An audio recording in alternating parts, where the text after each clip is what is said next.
Regarding level design and the overall game design, we really knew that we wanted to do a narrative adventure game. So the whole idea was that you'd be walking around, interacting with different things. So it wasn't entirely a visual novel because we wanted you to feel like you were a part of that environment and making a lot of decisions that you wouldn't normally make. You know, most of the times you're just kind of watching it, but you're making a direct impact. The level design really came down to what puzzles do we want to integrate in certain parts of the game.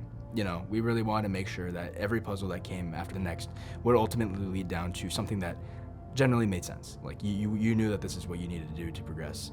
When we had our first playtest for 50 Minutes Till Impact, we got a lot of information related to the overall player experience, from the camera angle to the UI placements to even the puzzles. We got to see each player experience the game in a different way, and their approach to solving each puzzle helped us gain more insight on what type of information they were able to gain from what we gave them.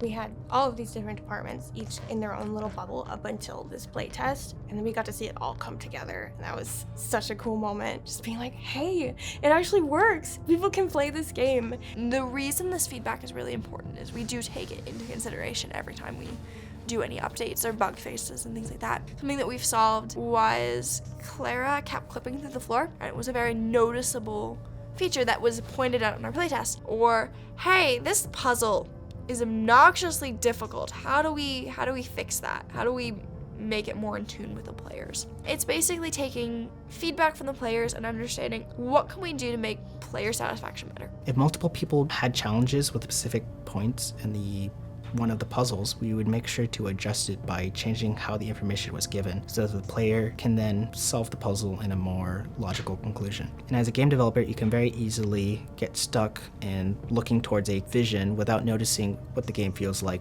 in its current state. Having experience in Unreal, I knew that there were plenty of limitations that we were going to run into just because there were so many systems that we had to integrate in the first place, whether that be traversal, coming up with specific gameplay modes for puzzle solving, the dialogue text box, integrating the music in the background. There's just so much to keep track of. We knew kind of going into it what we could and could not do. The most rewarding part about creating this game is creating it. And I get that sounds stupid, but it really is. It is so cool to be able to see and being like, I'm on this project, I'm being able to like accomplish this with this group of people. I'm being able to be like, this is one of the most satisfying and most rewarding things I have done at JPCatholic.